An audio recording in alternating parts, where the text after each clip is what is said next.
Hey everyone, this is Josh with Josh Wright Piano TV. Today we're going to be talking about a very specific question about Chopin. We're going to be talking about two elements of how we can best present his style. Matt's question was pretty broad. He said, what can I do to distinguish the different styles of composers? How could I distinguish the style from Beethoven? So after some email correspondence, we narrowed it down to two elements of Chopin's style that we are going to talk about today.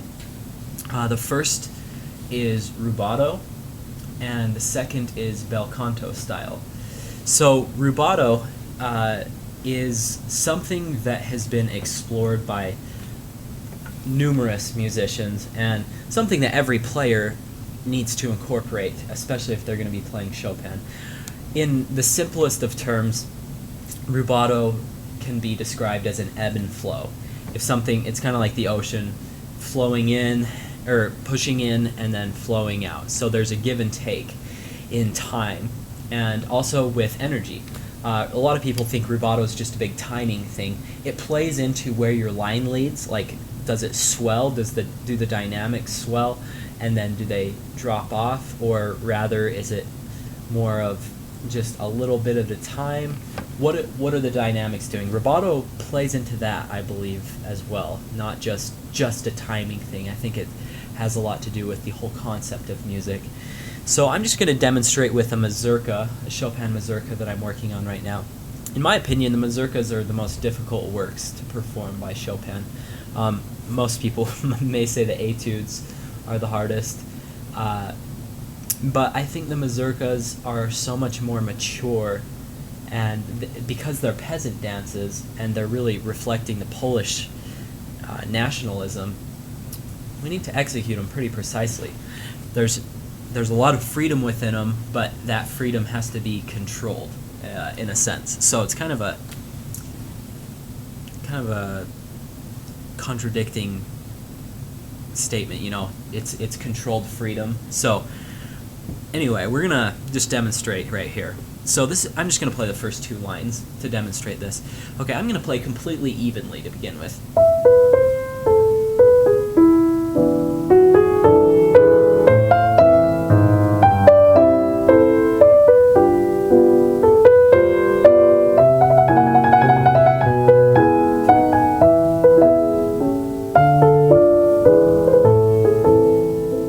You can see that the evenness makes it lazy on my trill. There's no magic to that trill. It makes the ending really bland, and it also makes my dynamics more stagnant. We have to have this push and pull in rubato to have the dynamics enhanced, to have the line lead and then die away. So this time I'm going to play it with some rubato in there.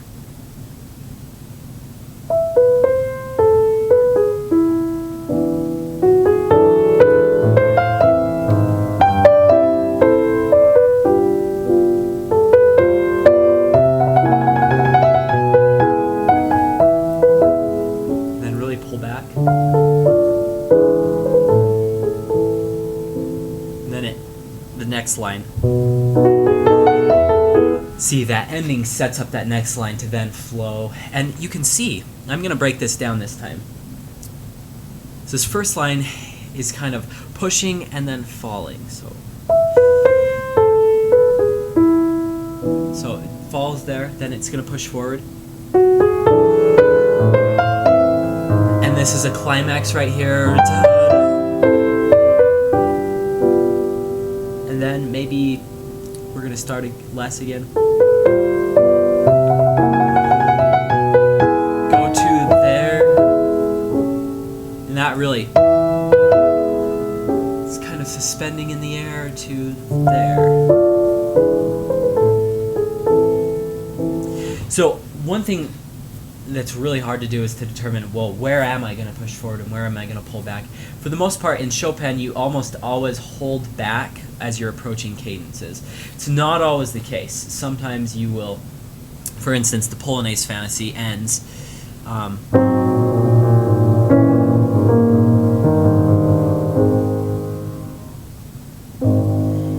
Mazurka would end really nice, but it ends fortissimo. So sometimes you push forward to a cadence, but for the most part, those cadences or ending points in music almost always just die away. So I want to emphasize that within some part of the line, within a line, you're always going to have a little bit of contour throughout. So you'll have like little waves, and you'll have a big point, and so overall, there's an arch to the phrase. So you have a high point in the phrase, you have the low point, and generally you like to ease into that. So in some pieces you'll start out big, but Chopin in general likes to ease into a lot of his pieces. There's plenty of examples. I don't feel like I really need to explain that. But within those phrases, you have small points of height, and then you have your largest climax. All those elements play into rubato. I don't want to exhaust every possibility, because that really is for everyone to explore. If anyone has other questions, though, please email me about rubato. It's spelled R-U-B-A-T-O, so for anyone wondering how that's spelled. The next element of Chopin's music that we're going to explore, as I said before, is called Bel Canto Style. It's an Italian term, and it was originally used a lot in the music of Mozart. And what it's referring to is a beautiful singing. That's what Bel Canto means, is beautiful voice, or a beautiful singing voice. And we really want to emphasize that in our music. So Mozart Sonata in C major, I've used this numerous times, so we'll just keep using this for consistency. It's a beautiful voice with accompaniment. A lot of Brahms music, a lot of Beethoven's music, they use a lot of harmony to help their music, and surely Mozart and Chopin do too, but for the most part, Mozart and Chopin are using this beautiful singing line with some accompaniment underneath to provide support. So numerous examples that we've done in past videos: E minor nocturne,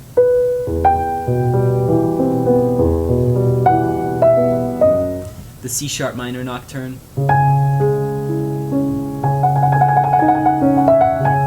this is one I haven't used, but surely a good example of it as well, the Etude Opus 10 number 3.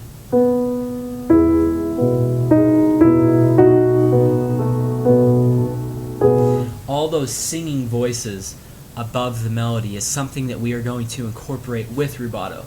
I'm going to play without Bel Canto Style on that same Mazurka passage I just was working on.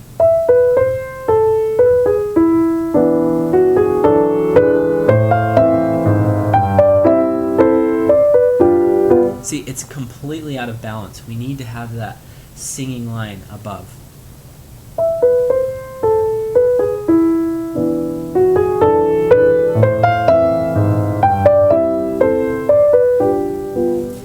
Those two elements combined I think, are two of the most key elements of Chopin's music. So I hope this was helpful in answering Matt's question about Chopin's style. There's tons of other things, but those are, I think, the two most important things to think about. If anyone has any questions, please email me. My email is josh@joshwrightpiano.com.